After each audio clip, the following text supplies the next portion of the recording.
Hello everyone, I'm Damian and this is the first video. So this video is going to be a response to a video made by a person named Father Schmitz. I think he manages a channel named Ascension Presents, and it's quite a popular channel, hundreds of thousands of followers and subscribers, should I say. And I've been, well, I haven't exactly been following him, but I've kept pace, let's say, from time to time with his content. I think it was in 2017 when I used to follow his content, let's say, a bit more closely than I do now. But anyway, he does well. I mean, he speaks well. He has a good following, and he does a lot of speeches. And he's let's say he's one of the people, let's say, who's leading the sort of the new evangelization, one could say, online, using social media and so on. So yeah, he's right up there in the space. So this video is basically a response to a video he made recently, I think a few weeks back, titled Are You a Child of God, I think. And basically he speaks of the importance of baptism, right, as to why it's so significant and the kind of the spiritual meaning it renders to those who are given, right. He speaks of the importance of baptism and the kind of the spiritual and mystical blessings that result from it, right. In other words, those who are baptized versus those who are not. And he does a good job explaining what baptism is. He goes into detail, with certain, what it means. It sort of it's not confirmation per se, but it sort of brings you into the whole, into the family, let's say, right? And you are a child of God, in his words. Now, again, speaking as a person who has a Christian heritage and who is technically Catholic, I have to take issue with the view that baptism, it somehow makes you more significant than anyone else. That's my reading of it. So I don't know how he sees it, but based on some of the examples he provides, he seems to think that baptism makes a person closer to God, which I think is true at some level. But it also means that everyone else who's not baptized is somehow far away, that they're totally outside the purview, right? In fact, he makes a couple of references. I think the analogy employed was that of Pinocchio, right? Which is interesting, where he says, what was Pinocchio before he became, a human being, right? I think the fairy, blesses him or something, waves a wand and he becomes a human child. Before that, he was just a wooden carving who was again conscious and had a degree of autonomy. But that analogy for me doesn't really work, because first off, a lot of people in the world are not baptized. Okay, again, particularly in the developing world, in the non-Western world. Okay, particularly in Asia and Africa and so on, and of course the Islamic world for that matter, right?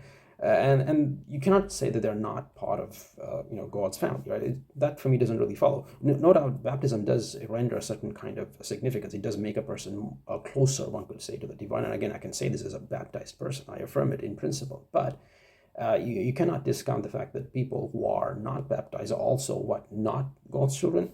And I think he makes a rather serious point, where he speaks of life as a whole as being creatures, right? That all of us are creatures of God. So we are under God's aegis, and we are technically his creation, and he does care about us. But he seems to, again, correct me if I'm wrong, I don't know who someone should do this, makes sort of a distinction, or fails to make the distinction between human creatures and non-human creatures. Okay, so in other words, creatures which are not baptized, okay, which are obviously human versus non-human, because you cannot baptize animals, right?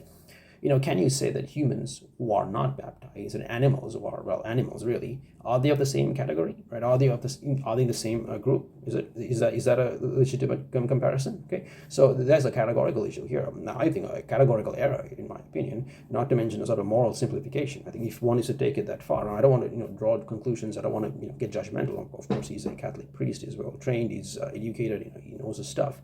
But I stand to be enlightened of this particular view, right?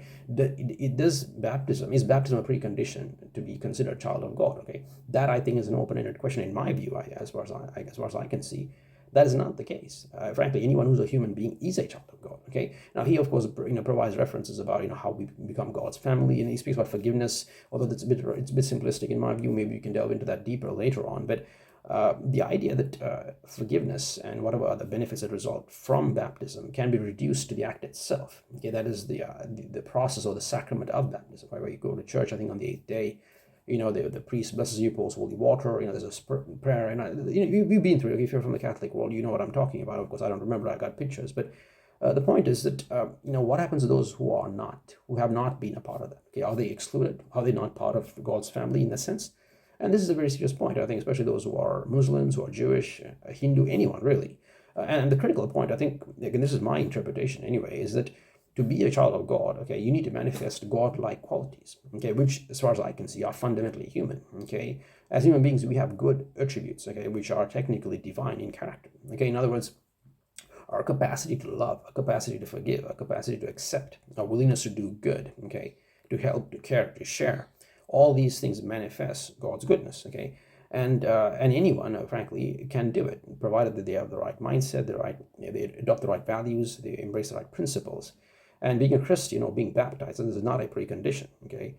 And that is an important point to consider. Okay, so in other words, one can argue in reverse by saying, look, the very fact that people can forgive, can love, can give, in other words, manifest Christian qualities, even though they're not baptized, okay, implies that they are, well, essentially children of God. Okay, so there is no necessity for someone to be baptized in a sacramental sense, okay, for these qualities to emerge, hence for someone to be considered, a child of God. So the argument is not strong as far as I can see, not to mention it sounds very exclusionary. I mean, if you want to take a cynical route, one can take this argument further and say, look, anyone who's not baptized is essentially inferior, morally, spiritually, even ontologically, okay? So that is a serious point for us. Again, I'm not suggesting that Father Schmitz, again, as I have to reiterate, he's very knowledgeable and he obviously knows more than I do, but well, I think he does, but this seems like a gray area, and I would like some clarification. So critically, though, just to sum this up quickly, I don't want to make this a long video. So baptism is good. I mean, if you're in the Christian world, you're baptized. Certainly, if you're a Catholic, you have to be baptized. It's one of the sacraments,